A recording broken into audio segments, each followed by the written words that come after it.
আসসালামু আলাইকুম। ম্যারেজ কেবিরি থেকে বলছি। বিবাহ বিষয়ক আলোচনায় আজকে ৫৬তম পর্বে কথা বলবো। বিয়ের আলোচনায় কম কথা বললে কি হয়? তো বিয়ের আলোচনায় অনেক সময় অনেকেই খুব সংযত থাকেন।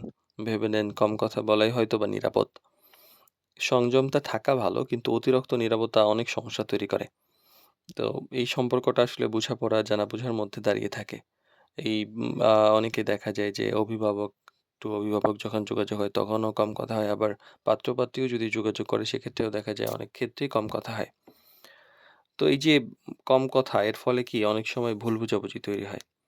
যে একজনের আগ্রহ আছে নাকি অনাগ্রহ এটা বোঝা যায় না। অনেক সময় দেখা যায় যে কমিউনিকেশন এর কারণে রিপ্লাই দেরিতে দেওয়া হয়।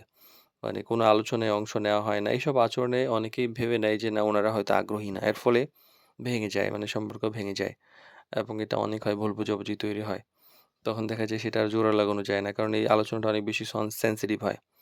অনেক গুরুত্বপূর্ণ বিষয় অজানা থেকে যায়। বিয়ের মানে হলো যে অনেক কিছু, মানে এক হলো সিভিতে তো নাম ঠিকানা থাকেই। কিন্তু মূল জিনিসটা হলো জীবন দৃষ্টি, ওনার দায়িত্ববোধ, ওনার মানে কথাবার্তার ধরন, ওনারা কেমনভাবে চলে, এই ব্যাপারগুলো কিন্তু জানা দরকার। না হলে দ্বন্দ্ব তৈরি হতে পারে ভবিষ্যতে। তো কম কথা বললে হয় কি, ব্যাপারগুলো অনেক সময় ক্লিয়ার হয় না। আবার আত্মবিশ্বাস, মানে ২ পক্ষে যখন কথাবার্তা হয় আত্মবিশ্বাস নিয়ে সন্দেহ তৈরি হয়। অনেকে আছেন একদম চুপচাপ, মানে যার ফলে বোঝা যায় যে আসলে উনি আগাবেন কি আগাবেন না, কোনো সিদ্ধান্ত নিবেন কি নিবেন না, নাকি জোর দিয়ে বলছেন কিনা, এই ব্যাপারে একটা দ্বিধাদ্বন্দ্ব তৈরি হয়ে যায়।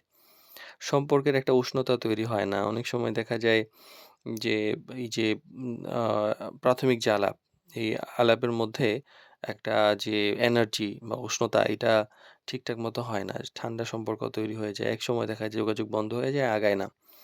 আমাদের ক্ষেত্রেও কিন্তু সমস্যা হয়। যে মিডিয়া আমরা যখন ম্যাচ করায় দিই তখন দেখা যায় যে মতামত স্পষ্টভাবে না দিলে ম্যাচ করানো যায় না, আগানো যায় না। ঠিক আছে, দেখা যাবে, পরে জানাচ্ছি, আমরা একটু চিন্তা করছি, একটু সময় নিচ্ছি। এই ধরনের অনেকেই আছেন। এভাবে করে, করে একসময় ক্যানসেল হয়ে যেয়ে বুঝাও যায় না। তাহলে আমাদের আ এই সমস্যাগুলা কোথা থেকে আমরা পাই? মানে পাচ্ছি কোথা থেকে বেশি? কিছু এক্সাম্পল দেই। অনেক সময় দেখা যায় যে হয়তো পাত্রীপক্ষ থেকে হয়তো বাবা-মা কথা বলছে। এক পক্ষ অনেক বেশি টকেটিভ কথা বলে। আরেক পক্ষ দেখা যায় একদম ঠান্ডা, কথা বলে না। এই যে ২ পক্ষের সঙ্গে ম্যাচ হচ্ছে না। আবার কেউ দেখা যাচ্ছে যে পাত্র-পাত্রী দেখা করতে দিয়েছি, যে পাত্রী একদমই কথা বলছে না। আবার কখনো, কখনো হয় যে পাত্র একদমই কথা বলছে না। মানে খুব বেশি অনেকগুলা ঘটনা এমন ঘটেছে। যে হয়তো পাত্রী মানে কথা বলছে, পাত্র লজ্জায় পাত্রীর সঙ্গে একবার কথা বলবে এই সুযোগই হয় নাই। ২ পক্ষ মোটামুটি বিয়ে ঠিক করে বসে আছে। মানে হঠাৎ করে পাত্রী বলতেছে যে, "পাত্র তো আমার সঙ্গে একবার কথাই বলছে না। তার কি সমস্যা আমি তো বুঝতেছি না। সে মনে হয় আমাকে চাচ্ছে না। সুতরাং আমরা আগাইতে চাচ্ছি না।" এখন পাত্রী আগাইতে চায় না, ফ্যামিলি হয় না, ক্যানসেল।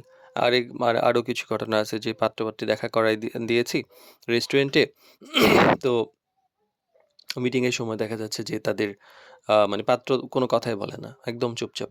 আবার রিসেন্টলি আরেকটা ঘটনা বলি যে পাত্র অনেক মানে হাস্যোজ্জ্বল কথাবার্তা সবকিছু বলে, কিন্তু পাত্রী একদমই বলে না। মানে হ্যাঁ বা না, মানে জি, এই ধরনের কিছু বেসিক একদম রিপ্লাই, যে নিজে থেকে একটা লাইন এরকম বলে না। হ্যাঁ, না, ইয়েস, নো এই ধরনের কথাবার্তা ধরনের চলছে। তো আসলে কি করা উচিত? যে এই জায়গায় একটু গুরুত্ব দিয়ে আলোচনা করে উচিত। অপ্রয়োজনীয় কথা না বলাই ভালো। মানে প্রয়োজনে আবার সম্পূর্ণ নিরাপত্তাও কিন্তু ভালো না। প্রয়োজনে প্রশ্ন করা ভালো, নিজের মতামত জানা দরকার, আরেকজনের মতামত বোঝা দরকার। এই ধরনের কথাবার্তা হলেই যে আসলে যোগাযোগটা ভালোভাবে সুন্দরভাবে হয়। তো এই যে বিয়ের আলোচনায় যে পরিমিতি, স্পষ্ট সম্মানজনক আলাপ অনেক বেশি গুরুত্বপূর্ণ।